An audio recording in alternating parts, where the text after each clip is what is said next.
Wait, hold on. Is that Tiana? Matthew's ex-wife? The one he said was a drab failure. The one he swore couldn't give him children. Then who are those two little boys in tuxedos standing next to her? And is she really, in that dress, stepping out of a brand new Benz? You know, they say the best revenge is living well, but I've learned something deeper than that. The best revenge is walking back into the room where someone tried to bury your name and making every single person in it realize they were wrong about you. My name is Tiana Brooks, and this is the story of how I went from being the woman who poured her entire inheritance, her faith, and her future into a man who saw her as nothing more than a temporary resource, to becoming the woman who pulled up to his wedding in the latest Mercedes Benz, with 2 sons dressed better than the groom, and a legal document in my bag that would collapse everything he'd built on my back. Before I go any further, do me a quick favor. Hit that like button, subscribe if you haven't already, and drop your country in the comments. I want to know exactly where in the world you're watching me from. Thank you. Now, let me take you back to the beginning, because this ending, this moment, this red carpet, these 2 boys, this car, none of it makes sense without the beginning. I was 24 years old when I married Matthew Caldwell. 24 and carrying so much hope inside me, it felt almost embarrassing. I believed that a good woman, a loyal woman, a sacrificing woman was exactly what an ambitious man needed to become great. I believed that love was a foundation, not a transaction. I believed that what we were building together would one day belong to both of us. That belief almost destroyed me, but it also, eventually, saved me, and that is exactly where our story begins. Matthew had big dreams, the kind that filled every room he walked into, and in those early years, I was proud to be the woman standing behind them. I worked double shifts as a junior drafter at a mid-size firm in Atlanta, cashing every paycheck and sliding it quietly across our kitchen table like an offering. His business plan, his LLC fees, his first office lease on Peachtree Street, all of it funded by me, all of it signed only in his name. He never introduced me to his clients, never brought me to his networking events.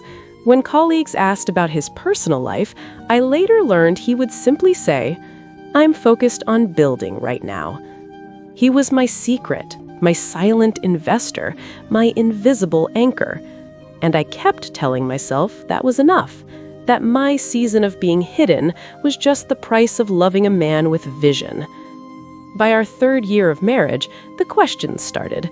From his mother, from church friends, from the women at his firm's holiday dinners who would pat my hand with that particular brand of pity and ask, "So when are you 2 going to start a family?"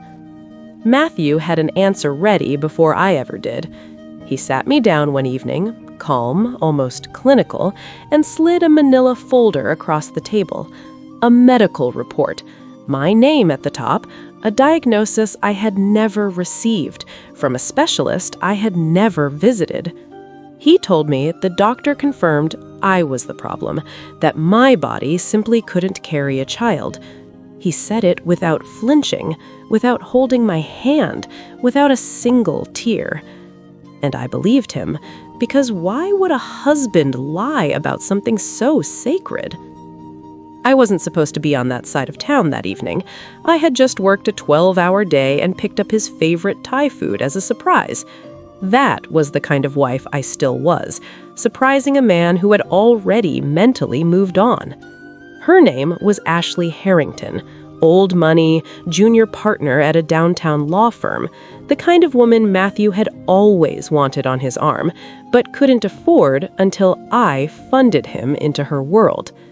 He didn't apologize. He handed me divorce papers and a speech he'd clearly rehearsed. He said he needed a woman who matched his level now, that he had outgrown this chapter, that I should be grateful for what we had built together. What we built. His words. His audacity. I had been in Charlotte exactly 3 weeks when the nausea started. I blamed stress, blamed the new city, the cheap grocery store meals, the nights I forgot to eat altogether. I bought the test almost dismissively, just to rule it out. Positive.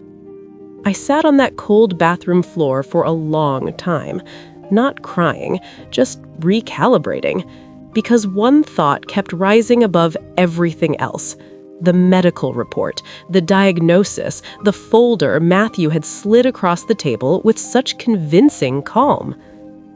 Miss Brooks, there are 2. You're having twins. 2 heartbeats, strong, steady, and absolutely undeniable.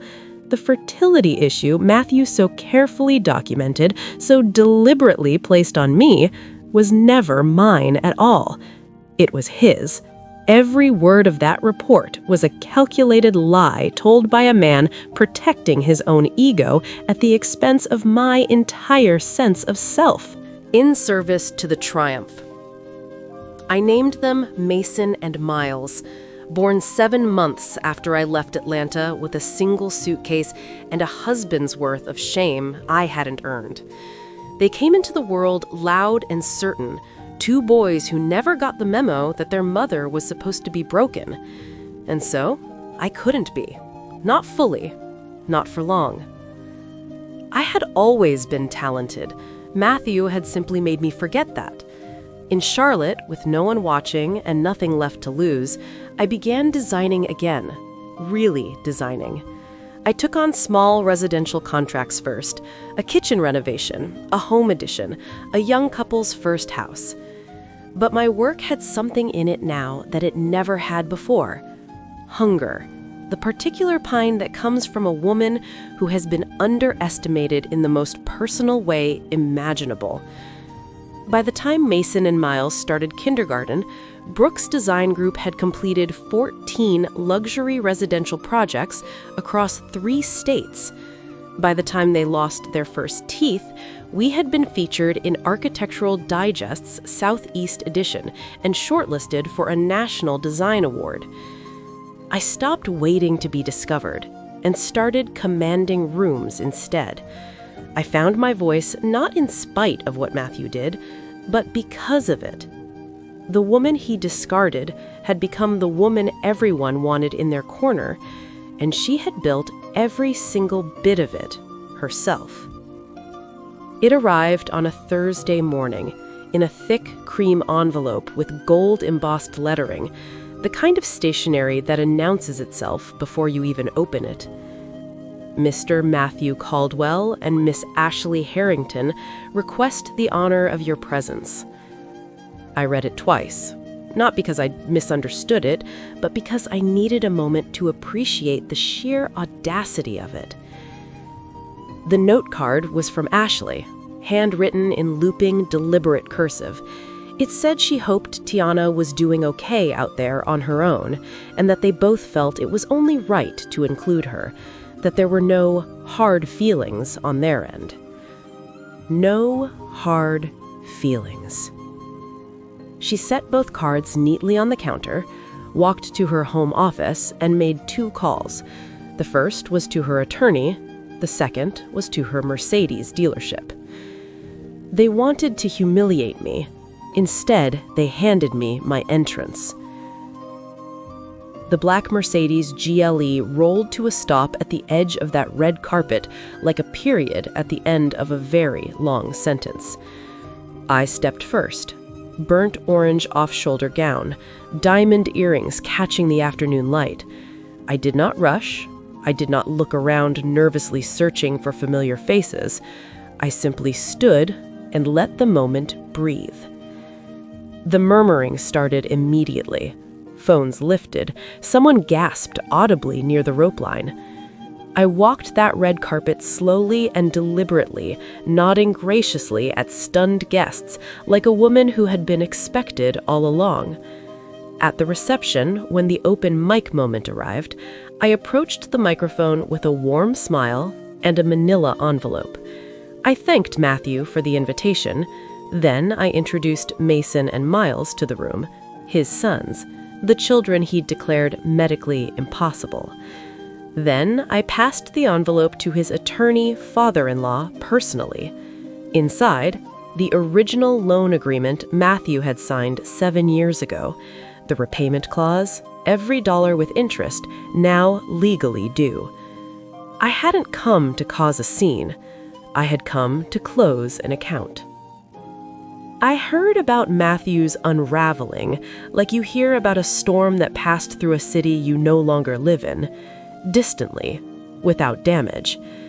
Ashley's family pulled their financial backing the morning after the wedding.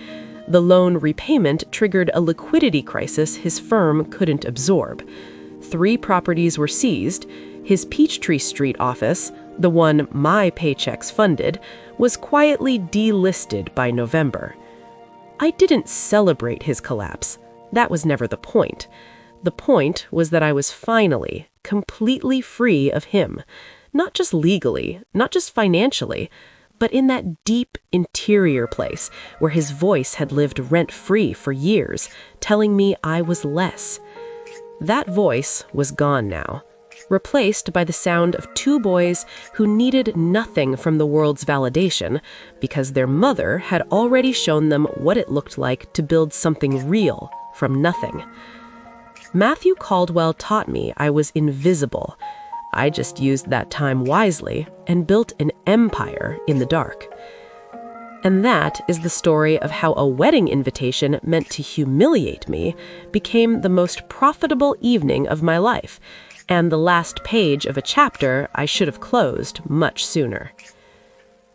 If Tiana's story moved something in you today, if you've ever funded someone else's dream while yours waited quietly in the background, I want you to know that your blueprint is still valid.